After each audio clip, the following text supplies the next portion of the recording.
Boa noite, meus irmãos. Graça e paz. Na história dessa igreja nós tivemos várias pessoas que conheceram o Senhor Jesus aqui, entregaram suas vidas ao Senhor, e a gente tem realmente histórias, registros de vidas transformadas pelo Evangelho, sendo pregado, sendo anunciado pela vida, pelas nossas vidas. E a gente louva muito o Senhor pelos 19 anos de emancipação, desde 92, trabalhando aí. As nossas crianças, elas podem subir, terão atividade especial para elas, lá em cima, até 10 anos. Podem ir para as salas.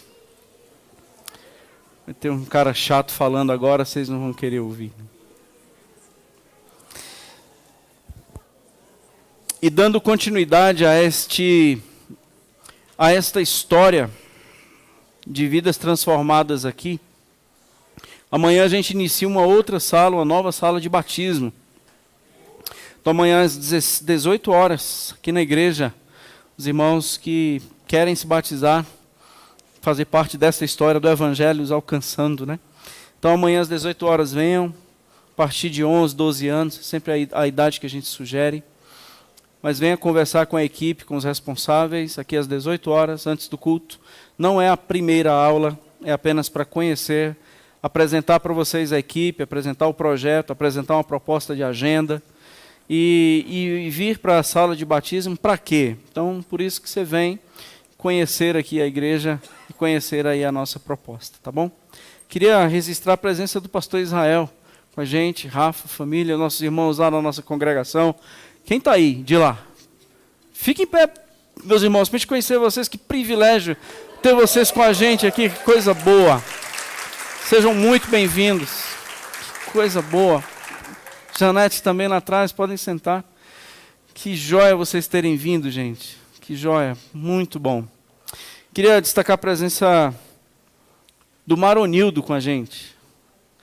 Maronildo, ele é um homem de Deus, um servo do Senhor que está em missões. Passou 7 anos na China e agora, por último, estava na Tailândia, junto com a sua esposa. Peguei aqui o nome, a Juliana, e a sua filhinha Ana Mel. Lembra dos meninos presos na caverna? Era a região que ele estava. Fique em pé, meu irmão, o pessoal te conhecer. Seja muito bem-vindo. Ele é amigo do Gilson, está aqui com a gente. Deus abençoe muito. Então imagina aí, 7 anos pregando o Evangelho na China, nesses últimos aí... Foi o Gilson que me passou aqui a cola, então tá errado. Então, esses 8 anos aí na China, com os demais aí agora na Tailândia, ficará aqui em Brasília até sexta-feira e está no processo de levantamento de sustento para organização e volta para a Tailândia. Isso. Então, imagina só conversar com ele, abraçá-lo, conhecê-lo, que tanto conteúdo, que tantas experiências e vida na presença do Senhor e no altar dele, né? E servindo ao Senhor naquele campo lá. Privilégio ter você com a gente. Convido você a abrir sua Bíblia em Mateus, capítulo 16. Eu confesso assim de público a minha paixão por igreja, o meu amor pela igreja. Se eu estivesse em uma biblioteca, possivelmente a área que eu iria ler seria sobre igreja. Não consigo perceber a minha vida fora da igreja, não consigo perceber meus filhos, minha família fora da igreja. E aniversário da igreja eu sempre acho que é uma oportunidade valiosa da gente refletir ainda mais sobre os valores da igreja, a importância da igreja, além de agradecer ao Senhor por sermos igreja. Mateus capítulo 16 é um dos textos mais complicadinhos, assim, dito por alguns estudiosos, que é aquele diálogo de Jesus com Pedro. Me atrevo a pensar algumas verdades para os nossos corações e na dependência do Senhor, que eles sejam significativos para a gente. O nosso tema é uma igreja edificada por Cristo. Amanhã o pastor Zé Humberto, ele ampliará ainda mais assim, o que a gente vai falar hoje, mas tantas igrejas, tantas placas, tantos nomes, tantos homens, tantos endereços, né? Mas qual é a igreja que o Senhor edificou? Até porque edificar a igreja não é difícil, né? Você pode edificar a sua. E a gente pode edificar a nossa igreja. Por exemplo, eu posso ser membro da minha própria igreja. Sozinho, e eu não quero mais nenhum membro comigo. Então eu posso edificar a minha própria igreja. Edificar a igreja é fácil. Jesus está edificando a dele. Então nós temos a grande intenção e interesse de sermos membros da igreja que ele está edificando. Não nenhum homem, nenhum nome, mas a igreja que o Senhor está edificando. Esse é o nosso interesse. E aqui nesse texto fala sobre a igreja que o Senhor, ele cita, a minha igreja eu edificarei. A palavra igreja só aparece aqui em Mateus, nesse capítulo 16, e lá na frente, 18, quando ele vai falar sobre o processo disciplinar. Citei alguns irmãos, pastor Kleber está com a gente, que privilégio ter o senhor com a gente de novo, seja muito bem-vindo. Vamos ler o texto? Mesmo assentados, Mateus 16, a partir do verso 13. Indo Jesus para os lados de Cesareia de Filipe, perguntou aos seus discípulos: quem diz o povo ser o filho do homem? E eles responderam: uns dizem João Batista, outros Elias, e outros Jeremias, ou alguns dos profetas. Mas vós, continuou ele, perguntou Jesus: quem dizeis que eu sou? Respondeu Simão Pedro e disse: tu és o Cristo, o Filho do Deus vivo. Então Jesus lhe afirmou: bem-aventurado és, Simão Bar-Jonas, isso é, filho de Jonas, mas na verdade filho de João, porque não foi carne e sangue que tu revelaram, mas meu Pai que está nos céus. Também eu te digo que tu és Pedro, e sobre esta pedra edificarei a minha igreja, e as portas do inferno não prevalecerão contra ela. Dar-te-ei as chaves do reino dos céus. O que ligares na terra será ligado nos céus, e o que desligares na terra terá sido desligado nos céus. Então advertiu os discípulos de que a ninguém dissessem ser ele o Cristo. Deus nos abençoe. Vamos orar mais uma vez. Senhor, é a tua palavra que já foi cantada, que ela já foi ministrada aos nossos corações através das melodias, dos cânticos. Te peço que agora, através da revelação das Escrituras, o Senhor fale aos nossos corações. Nós pedimos que o teu Espírito traga muita revelação a este lugar, luz, e na dependência do Senhor, que tu, de uma forma maravilhosa, misericordiosa, me use para o louvor da tua glória. É a nossa oração no nome de Jesus. Amém. Um dia eu ouvi um pastor falando que um dia Jesus vai buscar a sua igreja, não aqueles que vêm para a igreja. Não gostei dessa frase, porque eu tinha mais ou menos uns 14 anos de idade quando eu ouvi isso. E aquilo me fez pensar muito. Presta atenção, Jesus vem buscar a sua igreja, não é aqueles que vêm para a igreja. E na época eu não era igreja.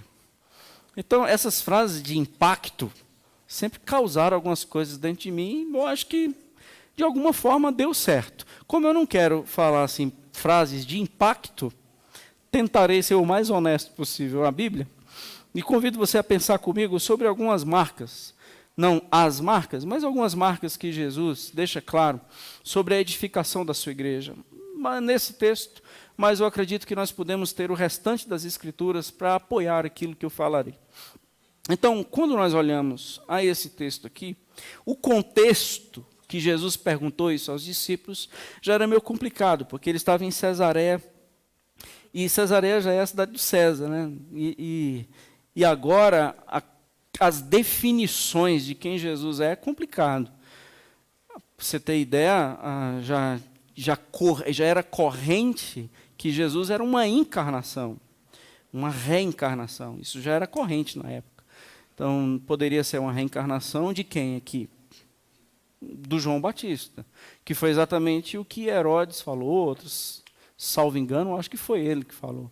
Então, que o Jesus seria nada mais, nada menos do que uma reencarnação de João Batista, que já tinha sido morto. Ou então ele era Elias, porque os mais conhecedores do Antigo Testamento entendiam, faziam uma interpretação lá de Zacarias, que Elias ainda viria, e eles faziam essa interpretação literal. E então Jesus era uma encarnação do Elias. Então esse negócio do espiritismo, encarnação, já vem de longe. E outros diziam que ele era apenas mais um profeta, ou Jeremias, ou qualquer um outro. Jeremias porque talvez fosse o mais antigo. E o Senhor não escuta isso, mas o interesse do Senhor não era saber o que estavam dizendo sobre ele, mas o que o Senhor queria era: o que vocês dizem sobre mim? Quem eu sou? Essa preocupação de Jesus em edificar a sua igreja, e que eu convido você a pensar comigo hoje, para que a Cristã Evangélica Nova Vida, para que as igrejas aqui representadas, a gente pense, é que a igreja de Jesus é identificada pela identidade de Cristo. Quem Cristo é, na verdade. Quem Jesus é para nós. Quem Jesus é para esta igreja, quem Jesus é para a sua vida. Não necessariamente o que andam falando, não necessariamente o que dizem sobre ele, mas quem ele é para mim. Você, quem eu sou para você? Quem você diz que eu sou? A palavra de Pedro é essa palavra que nós já sabemos que é sobre ela que a igreja é edificada. Tu és o Cristo. Tu não és um enviado, tu és o enviado. Tu não és um esperado, tu és o esperado. Tu és o Cristo, tu és o cumprimento de todas as promessas do Antigo Testamento. Tu és a consumação de todas as palavras apontadas e agora realizadas, agora visível, agora palpável, agora a gente pode abraçar o cumprimento da promessa. Tu és o Cristo, o Filho do Deus vivo. Jesus, ele é exatamente isso, gente, o cumprimento de tudo que foi predito. Não há nada mais revelador do que o próprio Jesus na presença dele e na presença dos discípulos, entendem? Não há nada. Assim, Jesus, ele antes, penso eu, de anunciar o reino, antes de apresentar o Pai, o Senhor Jesus, ele é um cumprimento. Porque ele não poderia apresentar o reino como apresentou, e nem anunciar o Pai como anunciou, se ele não fosse o cumprimento de tudo. Então, quando Pedro diz, tu és o Cristo, o Filho do Deus vivo, estar nesta frase, tudo isso. Agora parou. Nós não precisamos ir para nenhum outro, nós não temos outro recurso, nós não temos o porquê esperar um outro. Tu és o Cristo, tu és o Filho do Deus vivo. E é aí aonde a igreja é edificada. Nós não temos uma outra sentença. Quando nós pensamos em edifício, tu és o fundamento. Se a gente está pensando em rebanho, tu é o pastor. Se nós pensamos que nós somos galhos, tu és a videira. Se imaginarmos sermos um corpo, tu és isso, o cabeça. Tu és o Cristo, o Filho do Deus vivo. Se nós imaginarmos família, tu és o sustentador. Se a gente imaginar assim, se nós formos um grupo de soldados, tu és o general. Se imaginarmos alguma coisa viva e nós como sermos vivos, seres vivos, tu és a origem. Tu és o fôlego. Tu és a palavra encarnada, tu és a luz que ilumina todas as trevas, a água que sacia toda a sede, tu és o pão que mata toda a fome, tu és o Cristo, o Filho do Deus vivo. Não há outro. E é essa sentença. Agora, a questão é trazer para nós, não apenas ficarmos, mas como é que a gente aplica essa palavra? Se eu sou isso para você, por que a sua vida não muda? Se eu sou isso para você, a sua vida está alinhada com essa verdade, ou são apenas expressões religiosas? Porque se for uma expressão religiosa, não faz diferença de dizermos, ele é o Elias, ele é o Jeremias, ou ele é um João Batista. Se nós dissermos, tu és o Cristo, o Filho do Deus vivo, boca fora ou boca para fora, está no mesmo nível de dizer que ele é o Elias. Entendem? Porque essa frase, ela só era dita se isso representasse a verdade da minha alma. A igreja de Cristo, ela é edificada pela identidade que Cristo possui. Segundo lugar, a igreja é edificada por Cristo, ela depende da revelação que o Pai nos dá. Ah, Pedro, você falou isso, Você não tinha condições de chegar a essa conclusão pelos teus cálculos humanos ou pelas suas pressuposições. A igreja que eu edifico, a minha igreja, ela não é edificada por aquilo que você imagina, ela é edificada por aquilo que eu revelo.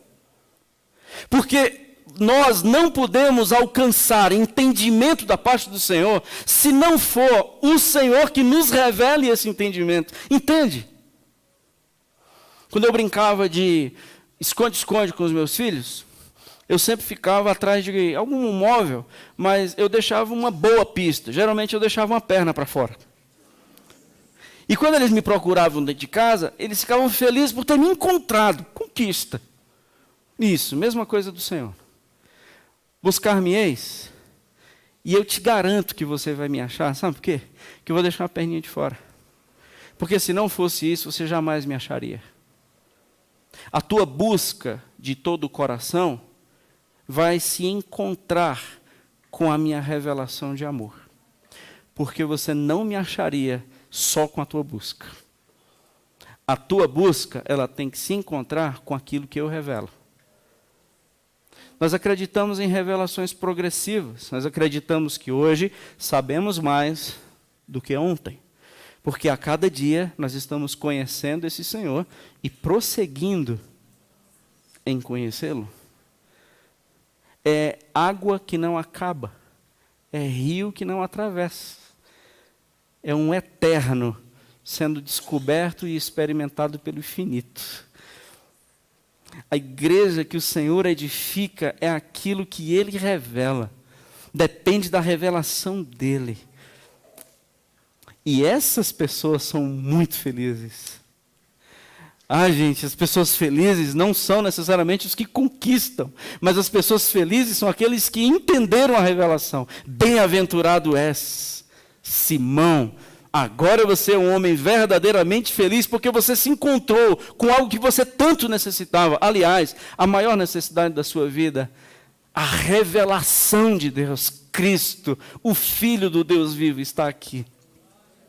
Para onde iremos, se só tu tens as palavras da vida eterna? Foi-me revelado. Lembra do Filipe? Senhor, uma coisa eu queria, que o Senhor me mostrasse o Pai. Pois, Filipão. Filipe dá trabalho, não dá, gente? Alguns. Diz assim, Filipe, você está pedindo para que eu revele o Pai. Quem vê a mim, vê o Pai. A revelação está aqui. O Pedro entendeu isso. Terceiro, a igreja edificada por Cristo possui uma identidade. Aqui eu vou forçar a barra no texto. Quando Jesus diz assim, tu és Pedro.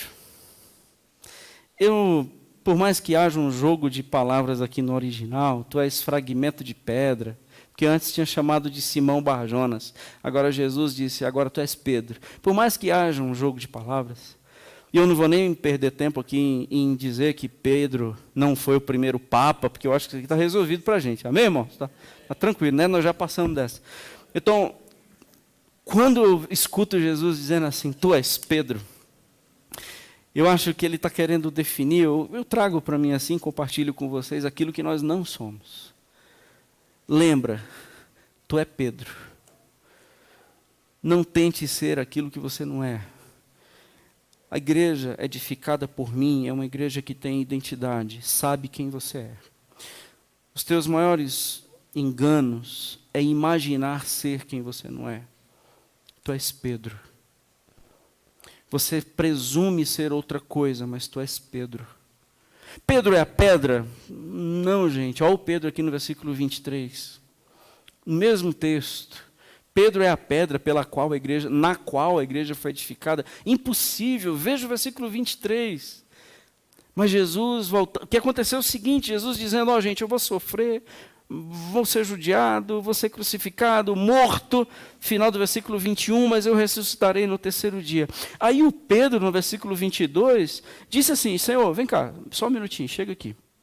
Chamou Jesus à parte e disse, escuta, dá uma animada, entendeu? Dá assim, bola para cima, olha para cima, acredita.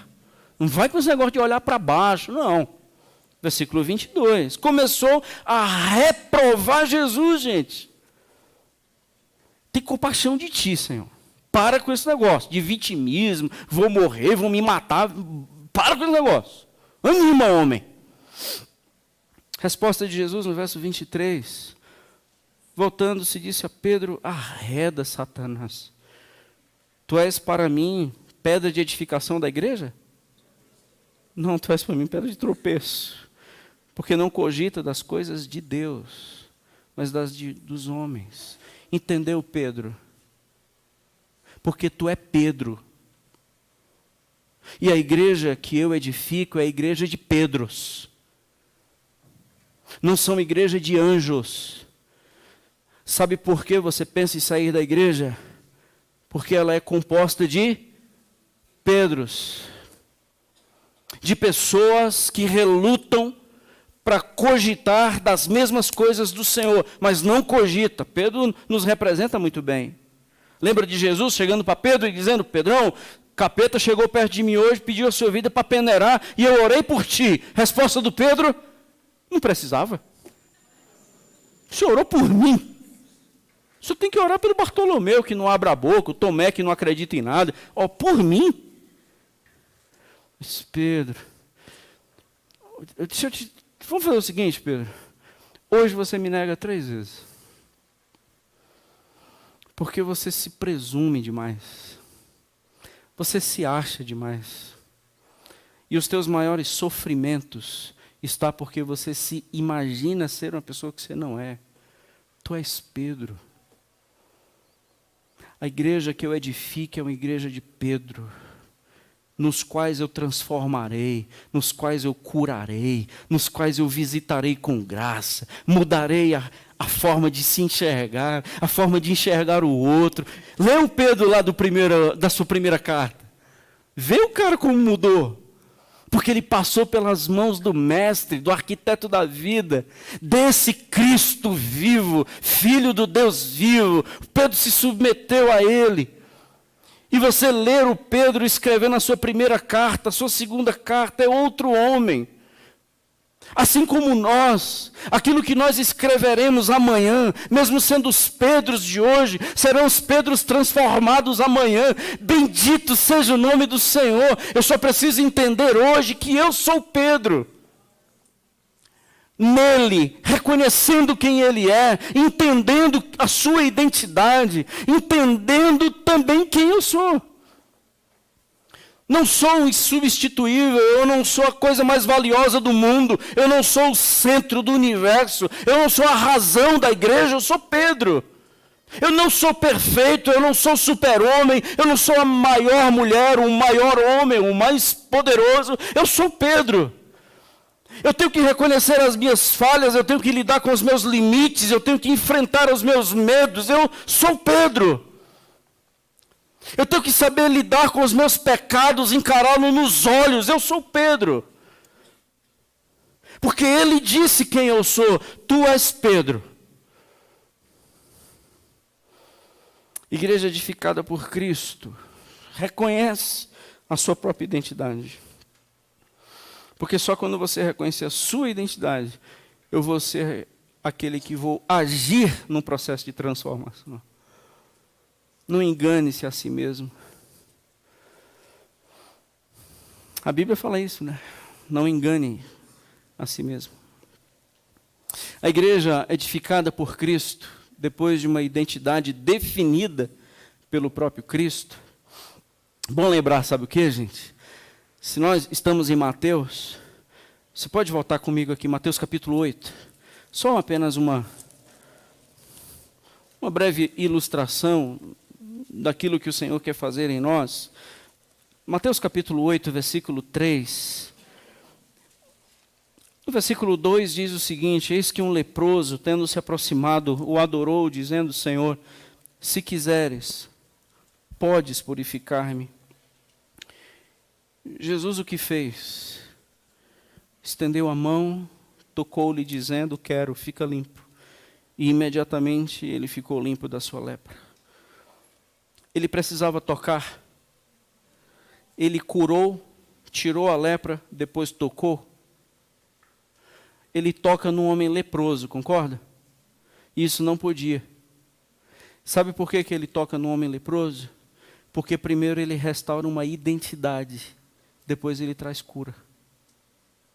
Você não é leproso, você é Pedro. Você não é uma lepra.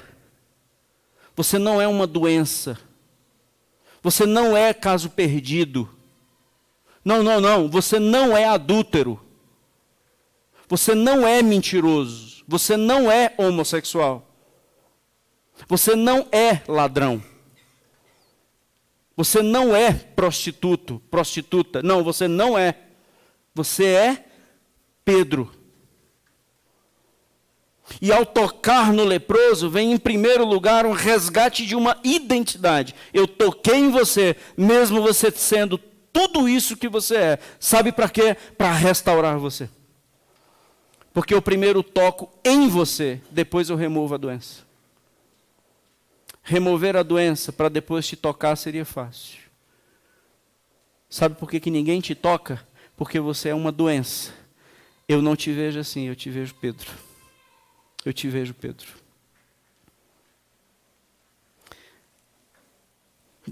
Depois, penúltimo lugar. A igreja que o Senhor edifica, e é essa que nós queremos, ela é uma igreja que possui autoridade dada pelo próprio Cristo. Quando o Senhor Jesus diz, tu és Pedro, e esta é a frase, edificarei a minha igreja, ele continua no final do versículo 18, dizendo, pelo menos duas características aqui dessa autoridade. Portas do inferno não prevalecerão, e chaves do reino dos céus eu te darei. Então, essa autoridade, é tanta autoridade, que as portas do inferno não prevalecerão. Entende? Quem Cristo é e quem eu sou, agora vem uma questão de autoridade sendo dada, uma autoridade sendo revelada. Vocês têm, vocês são essas pessoas, cujas portas do inferno não podem prevalecer. Bom, tem vários tipos de interpretação. A gente já ouviu muitas coisas, se você tem alguns anos de vida cristã, você já viu muitas interpretações nesse texto. O que significa portas do inferno não prevalecerão sobre a igreja? Quero dar apenas uma. A igreja que o Senhor revestiu de autoridade, os Pedros, eles podem sair de qualquer inferno. Porque se o Pedro estiver no inferno, entenda, não vai ter porta no mundo que o deixe neste inferno, porque ele vai sair de lá. Porque não há porta que possa ficar fechada para aqueles que do inferno sairão. As portas do inferno não prevalecerão. A minha igreja vai sair de dentro. Os infernos que nós vivemos e as trevas nas quais habitamos, acredite, como cristão, é opção. Deixe Deus ministrar o seu coração, entenda nisso. As trevas que nós moramos é por opção quando nós somos crentes. Porque a chave que vai abrir a porta é: eu sou filho de um Deus vivo que enviou o seu Cristo, o ungido. Tu és o Cristo, o Filho do Deus vivo, e na autoridade do teu nome, as portas do inferno não prevalecerão sobre a minha vida. Eu não fico mais dentro de infernos. Sabe por quê? Porque o Cristo, Filho do Deus vivo, ele foi até o Sheol. E um dia, as pedras que fechavam o túmulo tiveram que ser abertas, porque lá dentro tinha alguém que era o Senhor da vida e venceu todo o processo de morte. Lembra-se do Lázaro, quando ele diz, saia, e o Lázaro sai, porque as portas do inferno, as portas da morte, não podem segurar quando a voz do Cordeiro é ouvida e diz, saia, e agora a gente sai. As portas do inferno não prevalecem. As portas do inferno não continuam sendo absolutas. Pedro, eu vou te dar uma autoridade no meu nome, que as portas do inferno se abrirão. Por isso que não há caso que nós identifiquemos ou casos, e situações e momentos, que nós os nomeemos como estou vivendo um inferno, se não por opção. Algumas pessoas entendem que o inferno aqui é a igreja do lado de fora. A gente vai abrir as portas do inferno e a gente vai saquear pessoas lá de dentro. Eu não sei se a gente só está virando a moeda. Porque a igreja também é essa coluna e testemunho da verdade, que quando as pessoas escutam o evangelho, eles saem de lá. Então a igreja tanto entra para saquear, como a igreja de Jesus de lá é retirada. Essa é a igreja que o Senhor edifica, de Pedros e ex-moradores do inferno. Porque na verdade, irmãos, a gente inventou um terceiro lugar que não existe. Já compartilhamos isso aqui. Quando a gente vai evangelizar uma pessoa, nós anunciamos uma possibilidade de ir para o céu. Certo? Para não ir para o inferno. Onde é que essa pessoa está? Então a gente inventou um terceiro lugar, concorda? Onde é que você está hoje? Se você é crente em Jesus, onde é que você está? Então, um perdido, ele está onde? Então por que a gente está querendo dar uma palavra para ele não ir para o inferno? Então a gente criou um terceiro lugar. Na verdade, o evangelho vai fazer com que as pessoas saiam do inferno. Aí eles não serão mais filhos da ira, e não estarão mais debaixo da ira de Deus, João capítulo 3. Há sim uma pessoa que nos faz sair debaixo da ira de Deus. Ele, o Cristo, o Filho do Deus vivo. O Verbo se fez carne. Ele amou o mundo de tal maneira que mandou o seu Filho. E por causa desse sacrifício, os homens poderão ser retirados da ira e do lugar da ira. E o que seriam essas chaves do reino dos céus? Você está vendo o enrosco desse texto. Esse texto é uma briga de séculos das interpretações disso ou daquilo. Como eu sou muito ruim de briga, eu entendo que as chaves do reino dos céus, sabe o que é, irmãos? São as chaves do reino dos céus. Está claro? Há uma ação do Senhor. Quando a gente vai orar o Pai Nosso, dizendo assim, Pai Nosso está nos céus, venha a nós o teu reino. O que a gente está pedindo o quê? Venha a nós o teu reino onde? Quando você ora, venha a nós o teu reino, você está orando pelo quê? Se a gente não entender textos assim, por isso que a gente não vai entender textos como esse. Porque é como se nós tivéssemos agora autoridade sobre o reino. Mas a autoridade sobre o reino nunca foi passada para nenhum homem. O reino é dele. As chaves que vai abrir a porta para que ele haja na minha vida estão nas minhas mãos. Abra, e o que você ligar está ligado, e o que você desligar está desligado. Você decide. Se você decide se as chaves vão girar para o lado do arrependimento, ou se a chave vai girar para o lado da rebeldia, você decide. Pedro, está contigo a chave, cara. Você vai girar para o lado do perdão, ou você vai girar para o lado do ódio?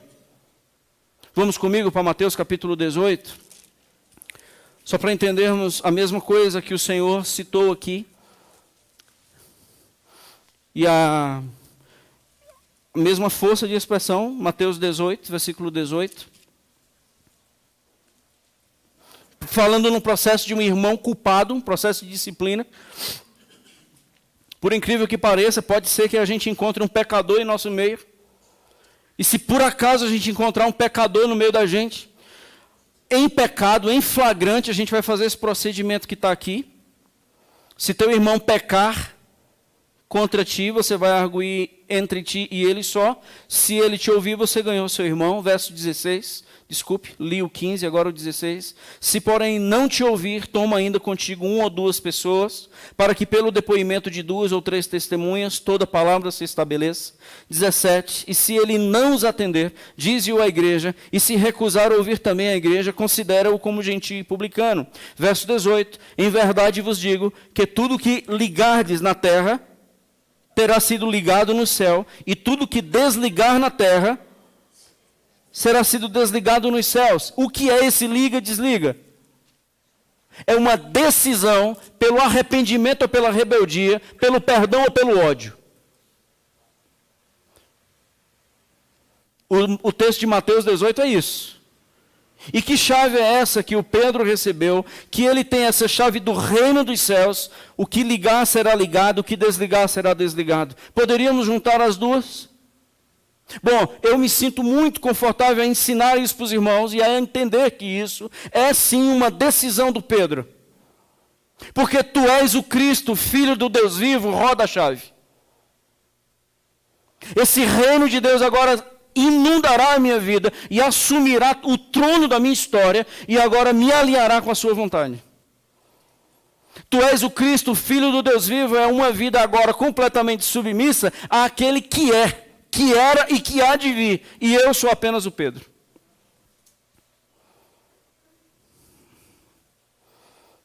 Em último lugar, a igreja edificada por Cristo movimenta-se pela obediência a Cristo. Verso 20. Tem várias razões também para o Senhor dizer isso. Eu não quero usar mais o tempo para dizer quais eram as possibilidades, por que Jesus disse isso. No versículo 20, voltando para o nosso texto de Mateus 16. Então, advertiu os discípulos de que a ninguém dissesse ser ele o Cristo. Bom, várias razões. Por que Jesus mandou os discípulos não dizerem aquilo que eles acabaram de ter como revelação? Várias coisas. Não vou falar sobre isso. O que eu vou dizer é: obedeça, por mais que você não entenda. Porque ele está dizendo, não fale. O que é que eu vou dizer? Sim, senhor, eu não falarei. Eu não entendi, você não precisa entender. Você só precisa obedecer a uma voz. Abraão, sai e vai. Para onde? Eu te mostro no caminho. Eu quero o GPS, se não tem, é só uma voz. Porque você não entende o processo. Você obedece a uma voz. Porque se eu entendesse o processo, não era obediência. Era uma aceitação. Por que muitas vezes nós queremos revelações? Para saber o que vai acontecer. E o que o Senhor ele não quer? Revelações preditivas que impedem uma pessoa a obedecer. Eu não quero que você saiba o amanhã. Eu quero que você obedeça hoje. Não te importa amanhã, porque nem você sabe se você vai estar vivo amanhã. A questão é se você vai estar em obediência hoje. Tiago diz, você não sabe se você está vivo amanhã. Mas você sabe se hoje você é um rebelde ou se hoje você é um obediente a uma voz. Eu estou te dizendo, não fale para ninguém. O processo é meu, a organização é minha e as direções é comigo. Você só obedece. A igreja que o Senhor edifica, ela tem pelo menos algumas dessas marcas. Desculpe, ela tem essas marcas aqui que a gente tentou pensar desse texto hoje. Quero encerrar concluindo o seguinte. Eu sou da igreja edificada por Cristo e tenho essas marcas. Você poderia dizer essa frase. Eu sou. Mas é verdade o que você está dizendo, né? Então fala esta frase em oração. Porque se isso não for verdade, tem como a gente sair daqui com atitudes diferentes. Se for verdade, você pode glorificar a Deus por essa verdade. Eu sou. Eu não estou numa igreja, eu não vou para a igreja, eu não assisto um culto. Eu sou da igreja edificada por Cristo. Não fundada por Ricardo. Não regada por Zé Newton. Não ampliada por Cledson. Eu não sou dessa igreja. Eu não sou da Cristã Evangélica Nova Vida. Eu não sou da ICEB. Eu sou da igreja que o Senhor Jesus edifica. Se Ricardo, se Zé Newton, se Clédson, se ICEB, se Nova Vida estão alinhados com isso, nós estamos aqui. Nós não somos da Igreja Cristã Evangélica do Brasil antes de não sermos da igreja que o Senhor Jesus está edificando. Por isso que a gente fala da igreja que Ele edifica e não dos projetos que a gente tem para essa igreja. Os sonhos que a gente tem para essa igreja são secundários. A gente quer saber quais são os sonhos dele para nós. Porque o cabeça dessa igreja ainda continua sendo ele. Ele é o cabeça do seu corpo. Ele é o pastor do rebanho. Da minha igreja você é quem? Da minha noiva, que tipo de cuidado você está tendo? Do corpo você é membro? Da videira você é galho? Você está em mim? No mundo você brilha e salga? Quantos discípulos você fez esse ano? Discípulos. Quantos discípulos você fez esse ano? Você está ligado ou desligado? A chave está girando para o lado da obediência ou da desobediência? Da luz ou das trevas? Do arrependimento ou do perdão? Da amargura ou da misericórdia? Você está ligando como? Às vezes, meus irmãos, nós estamos desligados e cantando músicas de ligações.